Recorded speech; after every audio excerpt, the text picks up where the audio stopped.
Hello, listeners. Welcome to another episode of Wellness with Pau, where we remember how beautiful we are and how magical we are as beings with cosmic origin.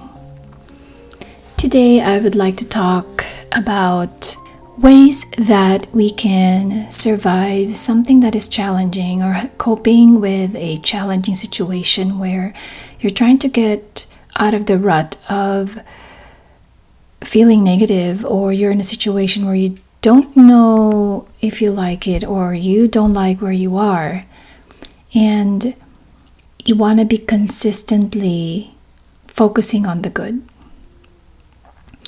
And I'm going to be sharing from experience, and because currently there are things in my life that are happening that I didn't plan to happen, and somehow in a very oddly magical manner, I'm not worried. I'm very at peace and I'm very excited about what's to come. However, there are times in the day where the old programming of me comes in and question that. So it's not about whether am I anxious about the situation. It's about an older version of me coming in and asking me, why do you feel this way? It's weird.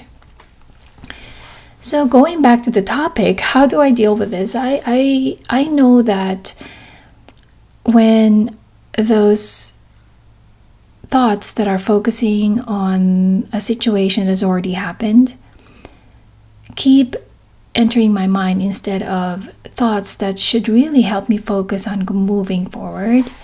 And when those thoughts that are more focused on the past are entering my mind and starting to play with the emotions, I know that if I don't stop it, and I know that if I'm not self-aware enough to handle it, it could impact the entire day, because that's how old programming is for me, at least for myself. Therefore, I want to share some of the tips and tricks that I do to keep me aligned. I think that's the term for myself, keeping me aligned with the source, with a new pattern of focus on what you want to happen, elicit those feelings and be in that realm and energy field, because whatever already has happened is done, and the power is in the now, the power is in the moment, and in that power, when you harness that, you can go to the next level of reality that you want. One way I deal with this is really having a quiet time for myself.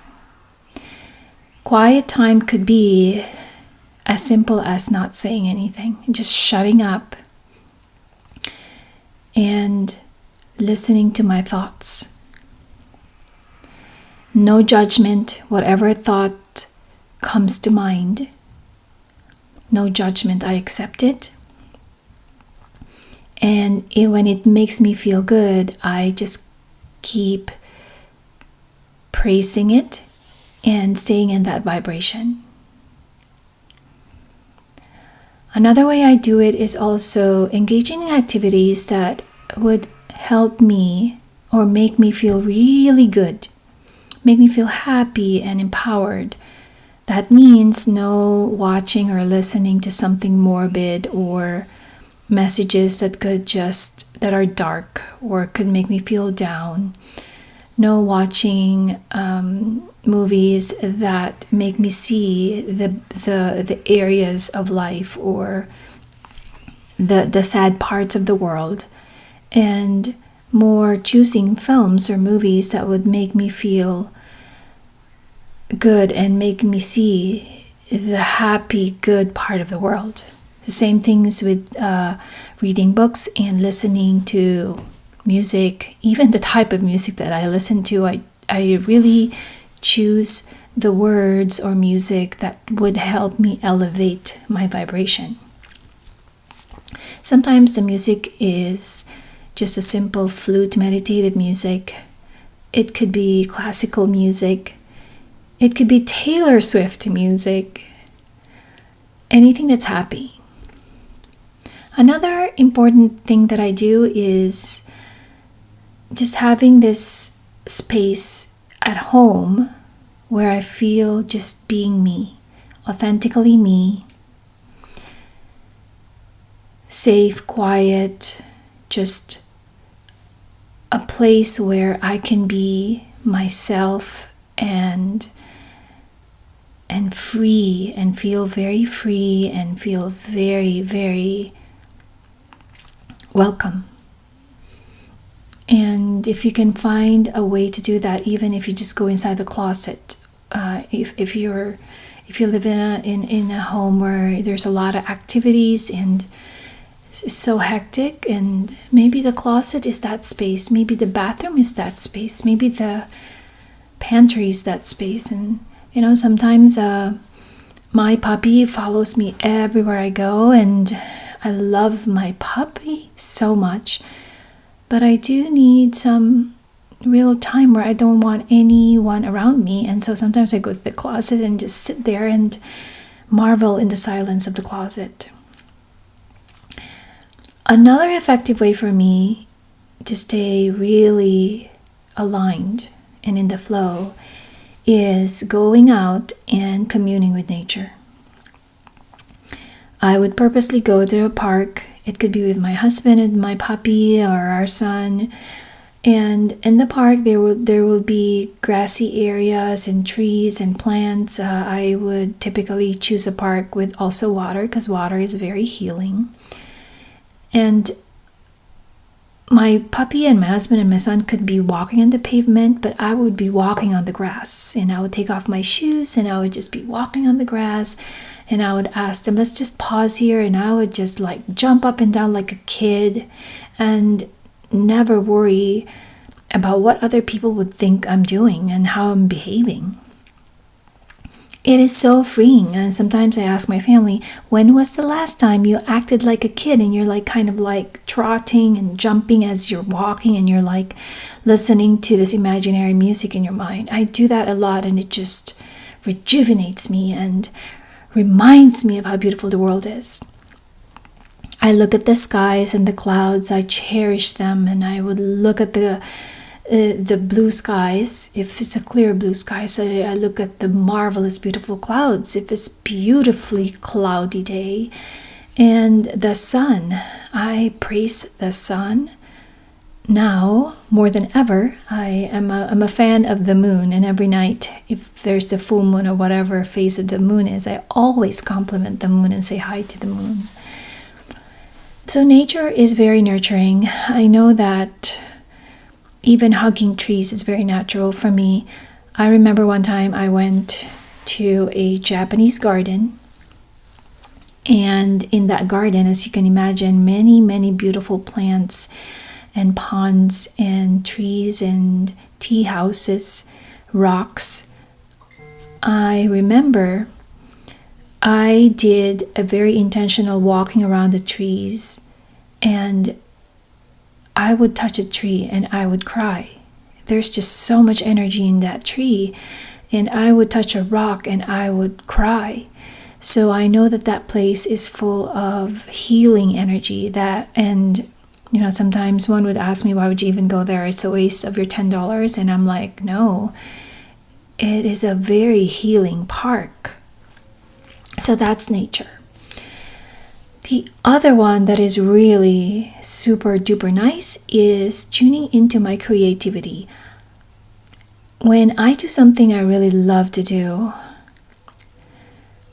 and you probably have experienced this, you get lost, right? You zone out for some reason. You do not feel hungry and thirsty. You just keep working and working, and the more you do it, the more you do what you love, the more energized you are and the more happy you are, and you're just you just don't want to leave that plane. And I do a lot of that.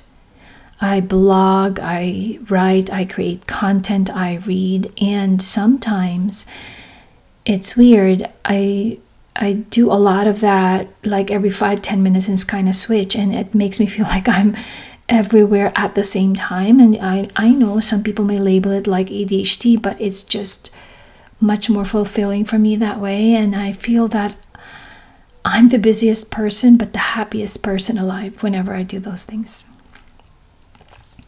So listeners, these are really tips coming from me, who is currently in a spot where something that I did not plan on happening is happening to me. And in a very pragmatic perspective, it's not good news, but at the same time, I am okay with it, and I'm actually very thankful and grateful in a way, even if I don't know the ending. I don't know where it is. I just know what the outcome would be, but how it would happen, I'm living every day, and I'm just being thankful for the moment that is given to me. There's a famous saying, this too shall pass. If you are listening and you can resonate, and you don't have the support system or support person or people around you or an environment that will help you remember that, or empower you to feel more at peace rather than focusing on the past, and just feel, and to help you to really just focus on the now, and then just continue to anchor to the desirable aspects of the now, and use that as a jumping board to the next step where you need to be. Then I hope listening to this will help you feel that way. You're not alone, and you can do it. If I can do it, you can do it. You are so much capable of shifting your reality, and you're so much capable of overcoming any challenge. And you just have to reach into your heart. You just have to use that as a portal to the magic that is you. So I'm leaving you with that. You're magical. Magical things are happening, even if you're not seeing it. They are in the works. As you have closed the door that you probably did not want to close because you thought that's the best door you have ever entered, and you're coming into this door, you were brought in to open another door which you probably didn't plan on opening. Know that as you go through this door and you come out, this magical room that is your life, a more magical life is awaiting you. All right, folks, thank you for listening in, and I hope you tune in again to Wellness with Pau. Have a wonderful, wonderful day.